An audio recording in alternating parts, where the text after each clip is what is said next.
think what you were saying about exams and uni and stuff like that is one of the things I remembered is parents who said to their kids, "We'll give you money if you get when you get A's. Like when Oh you get A's yeah, in your exams, you're going to get yeah, money."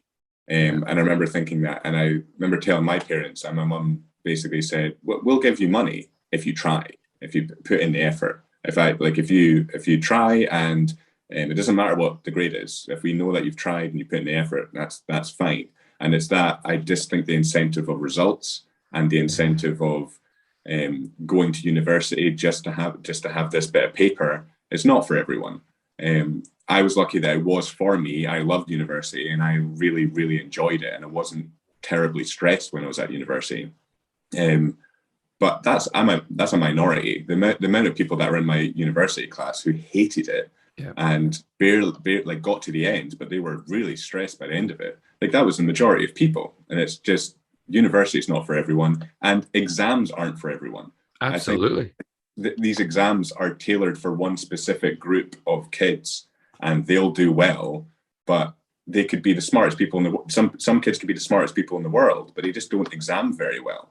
I totally agree. I was actually hoping that was one of the big things that would come out of the Mm-hmm. cancellation of exams for the last couple of years is that they would change the system and do away with the current exam setup.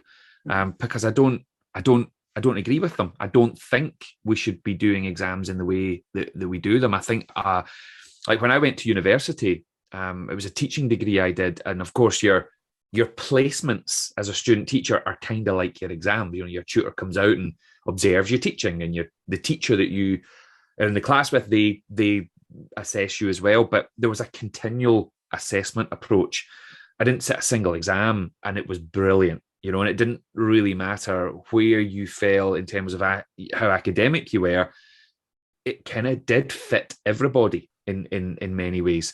But going back to something you said earlier about, we'll give you money if you get A's. I remember it. I remember people at my school. I remember somebody being told, if you get your 5 A's, we'll buy you a car. My parents never said that to me. And all of a sudden I'm like, well, why am I not getting a car? Um, How terrible would you feel if you were one of these kids that didn't get all A's? You'd feel horrible. absolutely. And by the way, I didn't get a single A in my Yeah. entire life. The only time I got A's was when I went to uni, and on my teaching placements, I got A's for certain parts of my um, performance, shall we say, in the classroom. But the academic side of it, report writing, and nah, never got an A in my life. But at school, like I failed all my hires first time around. Um, that wasn't expected. I was expected to do all right. Not straight A's. Never was a straight A student, but I was expected to do all right. But I got nothing first time around, and I can remember the tears. I can remember the stress, the anxiety, the phone ringing with all my mates going, "Oh, we're all going down the beach for a party. So and so's dad's bought my car. So and so's just been handed 500 quid because they got 5 A's." I was sitting crying in my parents' house with nothing. Yeah. Um, Now, I was lucky that my parents were actually amazing and were like, right, good will come from this. And that's a phrase that stuck with me forever. Good will come from this. Whatever gets thrown at me, at times where things have been tough with the business, or when COVID hit the business and we lost 150 events in 72 hours, I remember saying to the team, good will come from this. And that was a phrase that my parents gifted me, if you like, as a 16-year-old.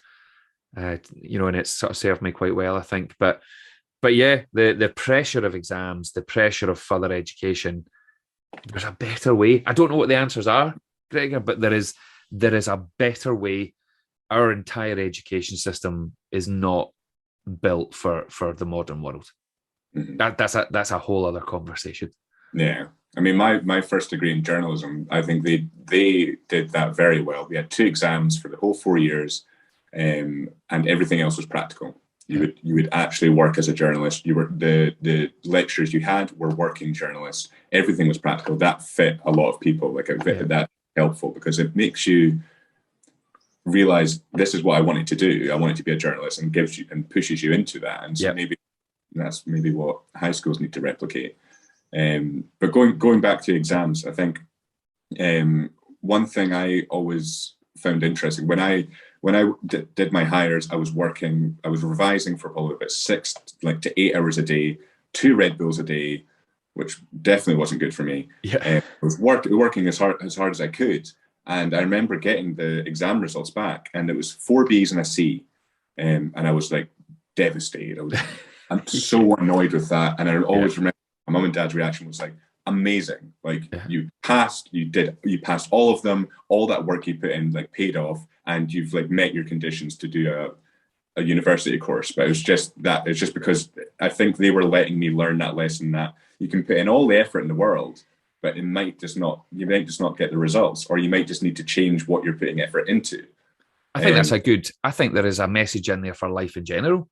Yeah. Doesn't, one of the things I've talked about a lot, not just with teenagers, but business people as well, in the books and in my talks and things, sometimes you can be the nicest person in the world, care deeply, put in all the effort, try your hardest, be good to people.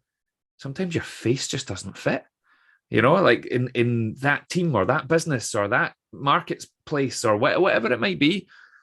And I think the example you gave there is there's a lovely analogy in there for the taking for just life in general. But again, your parents, my take on it is your parents are absolutely right. That's a brilliant set of results. But society tells us that A's are brilliant results. But there's a reason why B's and C's get you into uni, because they're still great. They're good enough. It's just unfortunately society maybe questions, is good enough good enough? Yeah.